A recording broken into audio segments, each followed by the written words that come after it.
will introduce himself, and then we will go down the line to Mr. Jones and also to Mayor Paul, and then we will start with our questions. So thank you. Take it away, right there.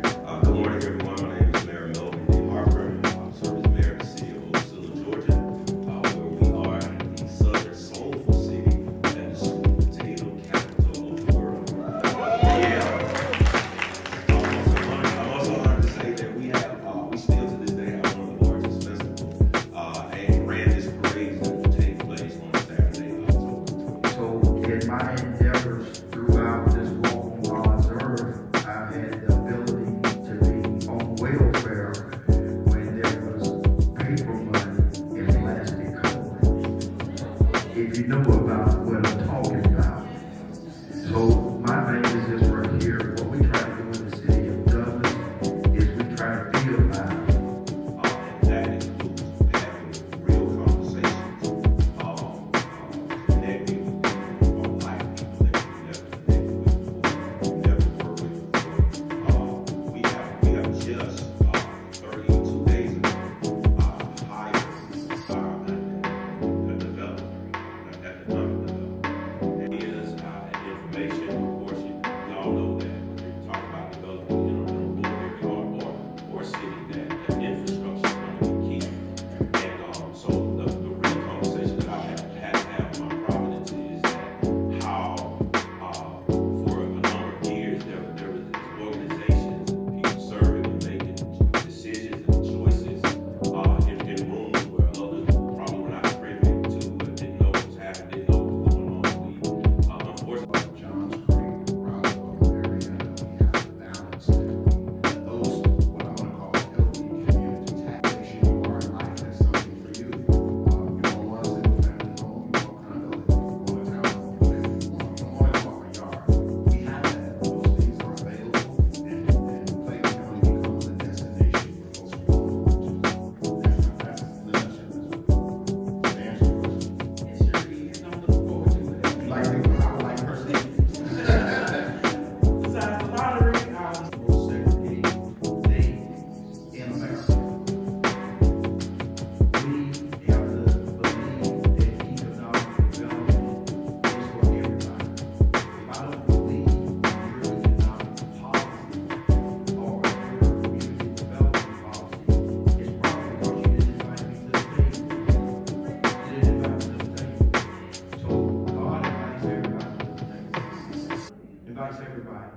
So in Douglas, I say it would look like heaven. any grant.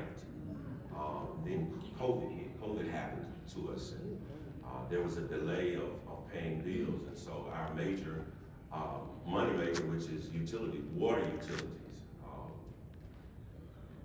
they were not disconnecting. You couldn't get shelter in place. You can't disconnect, and so when we came back from COVID, our city has had in the last 5 years a change of mayor, consecutive change of leadership, and so there's nothing has been real solid and concrete for the last few years. And you talk about people last paid their water bill September of 2019, dealing with a $1.5 million utility debt.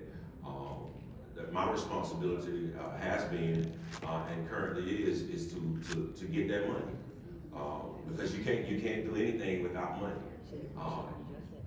You can't do anything without money. But let me say it again. I got one amen. You can't do anything without money. Church, in order to do something, you got to do something. You understand now? It's just not gonna happen. In order to do something, you got to do something. Now, for me, as the mayor of the city of Douglas, I'm also the first African American to sit in that seat, but I'm also the second African American to sit in that seat because I had an 8-year hiatus in between. And the thing is, we as elected officials, not politicians because I don't like them, but as elected officials, we have to meet our communities where they're at.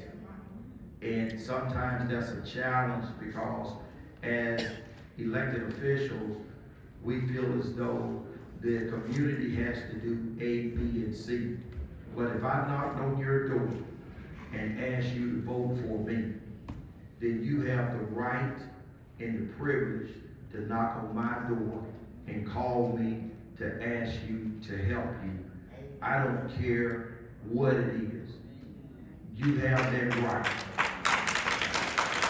Lessons, but the main thing I've learned is that working with other organizations, working as a coalition of people who are working together to ensure that our communities have the resources that they need. When I looked around Ben Hill County in 2020, I realized that there was a lot of things we didn't have. But they didn't find me, guys. I didn't find them, they found me. Because I was doing the work in the community.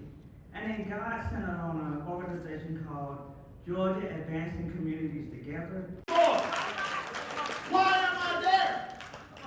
We have too many people occupying seats just to be in seats. It's time to be in the seats. If you're one of that people, if you're the person who keep voting for somebody just because they've been there forever, you need to reevaluate your life. Because if they're not doing what needs to be done for your community, if they're not fighting in the Albany City Commission Square, if they're not fighting in Oakland, Dawson, Georgia, if they're not fighting in Macon, Georgia, or Fitzgerald, Georgia, or wherever you are, it's time for them to go. It's time for them to go. We do not owe you anything. But what we do owe it to, we owe it to the next generation to make sure that we leave this state better than we found it. I'm sorry, I didn't mean to come up here.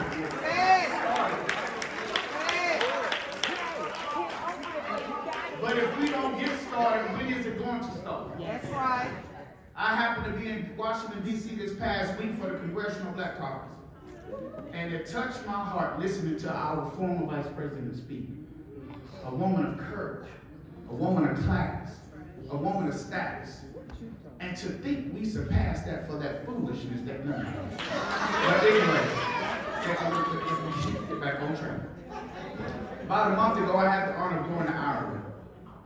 In addition to doing a state visit, I also had the opportunity to look at some of their creative ways of housing, to make sure that everybody's taken care of in their country. When you look at the wealth that we have here in the United States of America, there's absolutely no reason that anybody should sleep on a bridge. There's no reason anybody should sleep on a park bench. There's no reason that anybody shouldn't have a roof over their head protecting them from the elements. We should not have to scramble for housing when a hard freeze is coming because we don't want people to pass away. If we care when it's a freeze, we should care when it's not a freeze. That's right. And we should be there to fight for them all the time. Housing should be a fundamental right.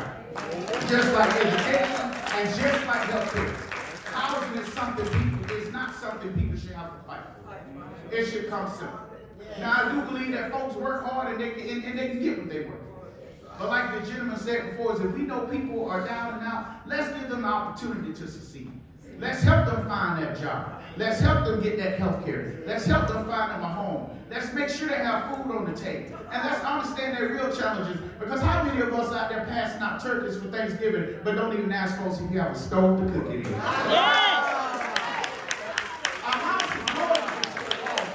Right, because that's what we're here about. Let me just utilize this really quick. My mother tells me, she says, well, you know, y'all are complaining that the interest rate is 7%. When I bought my first home, it was 11%, 12%. I said, okay, yeah, I know, but you bought your home for $68,000 in California. I said, Mom, I would gladly do that today. Sign me up 15% for $68,000, right? And so when we talk about affordability, we're looking at these prices that are going up, and we're looking at the interest rate that has gone up during this time. And now we're pushing for interest rates to lower. And I'm very fearful about that because even though we all support, we need the rates are too high. We need that. Let me just say that. However, what happens when the rate drops? When the rate drops, competition happens like we had during COVID. So now, even though that purchase price might be $300,000, when that rate drops, now we're $380,000. 400, and so the affordability is something that we have to pay attention to. If somebody in this room, I'm like a preacher, if you're in this room and the spirit is hitting you, if it's like, okay, if you're in this room and you're on the sideline, now's the time to buy before the rates come down too low because that competition competition, you have a lot of money that's sitting on the sideline. And we're not just competing against family A and family B, especially in this area, you're competing against investor C, D, E, and F. Right? And so when those values start to shift a little bit or that rate starts to come down, it makes it more affordable. Everybody's coming for that property. And so we want to pay attention to that. Right here in Georgia, you better start to buy now because we just moved to number 2 of one of the fastest growing states. So that means how many other people are moving to Georgia? They say in the next 5 years, we will be looking like New York and California. We will be living in multiple homes. You know, they'll be stacking. You won't have no backyard. You won't be buying a property that have an acre. See, we kind of spoiled here. We can buy a house with an acre if we want to, a half an acre, and be able to let the kids play out. But listen, that's about to change. In the next 10 years, you're not gonna see that. Yes, we have a lot of land here, and that means we have a lot of investors are coming here, building subdivisions, building, you know, in the rural area, now you got companies building corporations, bringing their people from other areas, because the cost of living is so much lower versus California and New York. So if you desire that and you're sitting over there to the side, I suggest you go ahead and get your feet wet and get your own home now. Yeah, all the kids in LA got bad knees because they don't have no grass. They run around on the sidewalks all day. I'm just playing. And then we're gonna go into our afternoon plenary, and you definitely don't want to miss that.